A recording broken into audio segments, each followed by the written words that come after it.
Hey everybody, I'm so glad to be back taping new episodes for Master Photo Techniques. This is Tim Kelly. I'm in my studio in Orlando area, Florida. And today I want to bring you up to speed with what's been keeping me so very busy. And it is the fact that I've been busy and been doing more location work than in really any recent years. And those that watch my videos and know me know that I've always carried with me full-size lights, power packs, big boxes, and I'm still in favor of all that for my studio work.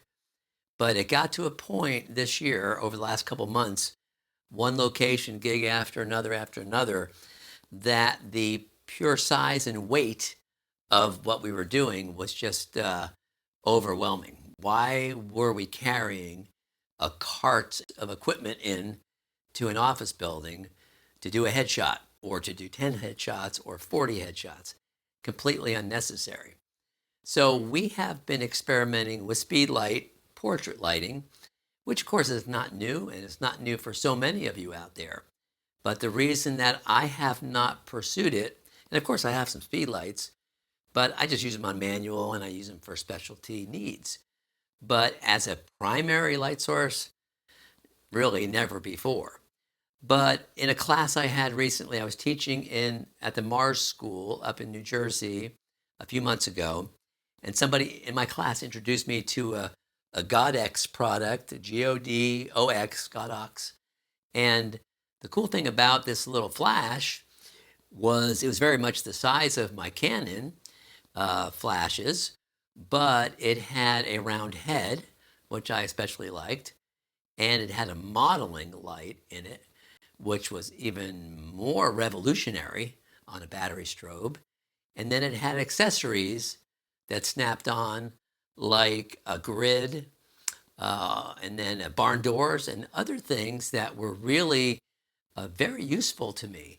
So during that week, I allowed my friend, this other photographer, to do some grid background lighting and some other specialty lighting to add to the portraits we were creating in the class. So months go by, and I'm just getting overburdened by all the heavy gear that we're taking on location, and decided to start playing with portable lights and looking into modifiers that fit, and it opened up a whole new world for me. Now, of course, I don't use 90% of what these strobes can do as far as TTL, ETTL, all these different high-speed shutter, all that kind of thing. I don't use that. I need a light to go quarter power, half power, 30-second power. That's all I really need. But the remote control capacities, the radio wirelessness of this particular set I started with has made it really exciting to put together a new location kit. So the reason I'm here today, for the last week we've been testing multiple Godox round-headed flashes with their radio capacity, flawlessly really. And then I got involved with some of their modifiers, which are so ridiculously inexpensive that they're scary. To have a 24 by 24 softbox, collapsible softbox for like $35 or whatever it costs. Nuts, just nuts, And I'm not saying it's as good as a Larson Sweetlight product, but for a takeaway for a quick remote shoot, a heck of a lot easier. Today, we are going to do a unboxing of another product that I got from them, which is, I think it's a 48-inch umbrella style softbox, an umbrella with diffusion fabric. So we're going to open that, take a look at it, put it up, and I'm going to show you what I'm currently using and pleasantly surprised with. So I hope you enjoy this. Hey, now we're in the camera room, and I wanted to just show you a couple of the units representing the entire kit. We will be using one of these as a main light, but modified through a softbox, umbrella, whatever kind of modification you like, you can do. Another one will be done for a fill, and that might be done with a big umbrella, bounced off a white wall. We'll use number 3 as a kick light, if we need that. And number 4 as a background or room light, ambiance in the background. So 4 of these lights will pretty much do anything I need to do on any location. We've already tested them in the studio, and I was pretty amazed indeed. I'm going to show you in a moment. Well, let's start right here. This is the cool thing, is these accessories, which are very helpful accessories. You never use everything provided, but a set of barn doors and a grid, and all their stuff is already magnetic. Love that. So we can quickly do about any modification on the small scale. Then we use this. It's the X Pro C that I use to run all the flashes from the camera. Obviously, it's going in the hot shoe. I can talk to all my lights from right here. Love that thing, and it's pretty easy to read. Next, I've had one experience with a modifier from the company. I've used umbrellas, and I was really happy. Believe it or not, in this little bag, if you're not acquainted with it, and I got it through Amazon, it is a 24 by 24 softbox, black with a silvery inside, so it's very powerful. An inner baffle, an outer baffle, or diffusion panel on the front, and it folds up with its mounting hardware into this little case. So I'm going to open it up for you just so you can see what that's all about. Let's open this guy up. Hopefully it doesn't explode and hit me in the face. But what it is a pop-up, like a pop-up reflector, like the ones that we've all been using for decades. Somehow they've managed to design it so it can just be folded up and just popped up. So get ready. Here's the hardware. This is the mounting hardware right here. You can see that well. This goes on the light stand. Flash goes through there, and it mounts on the back of the softbox. So here's the softbox again in this little tiny kit. Boom. Here we go. It's a Velcro holding it. Boom. All right, there we go. 24 by 24, pretty deep softbox. It's got the white fabric in the front, and it actually has an inner baffle as well, making the light really nice.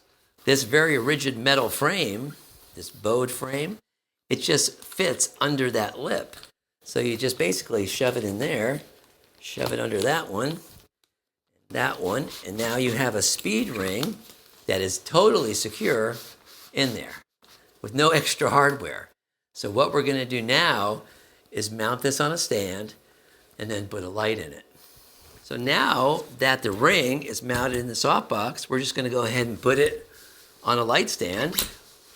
See if I'm down all the way or not. I think I am. Lock that down. Okay. Let's see if I got it. Yep. And then you have an adjustment settings here, of course, like you would on any other. And the next step after that is to put a flash in here. Going to do that right now. Right now, if you notice, this particular ring adapter has a very rectangular opening. So this one doesn't fit the round heads yet. I'm still waiting for those to come in. This one will fit all the other traditional models of, rectangular flash heads. So I'm going to stick that in there and just clamp down on it. And I'm going to turn this so you can see. I have all the controls here for the flash, for the light itself, and then this adapter here is the Godox receiver. So I put a receiver on here, so now my camera and remote control can talk to this flash as well.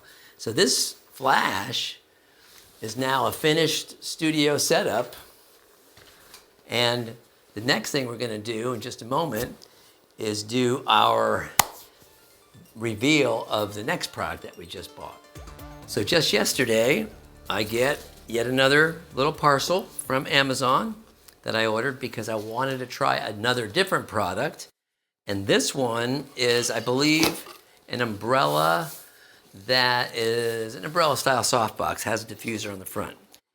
Now, I have never seen one before at all in person. So, and I've never used one of these type of products. So we're just going to see what it's all about. There we go. It has a bag, not a plastic bag, but a sheath to store it in. It appears taped up. Okay, boom. Here we go. All right. There we are. So, a branded bag with Velcro, and it does appear. So, we'll take it out of there and see if it is indeed just an umbrella style. All right, let's see how it works. All right. Okay. Yes, it looks very much like an umbrella inside. Looks like plastic ribs. So I'm going to try and open it up and see how it works.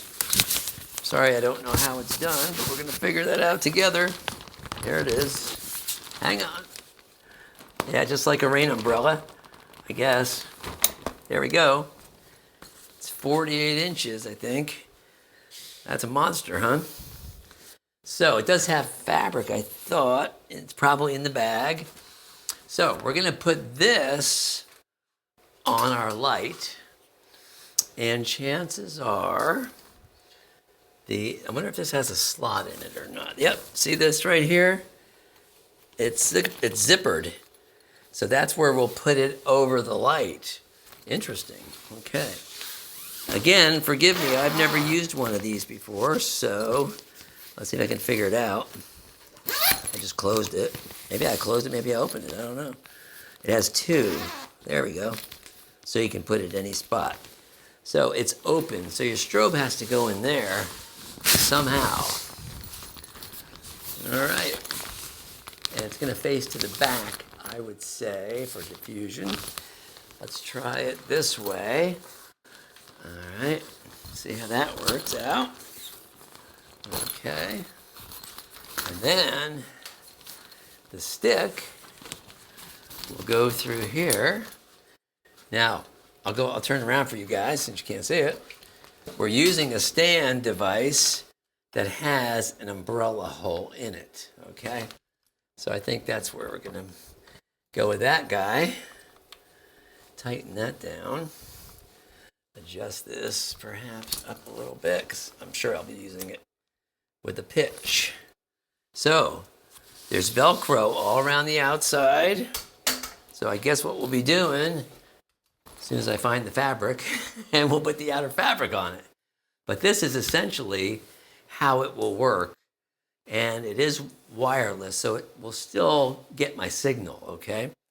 Let me see what came in there. If that's in there. Yep, there's the fabric.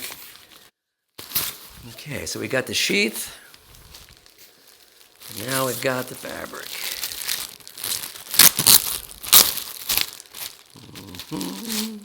Also with the Velcro counterpart on it.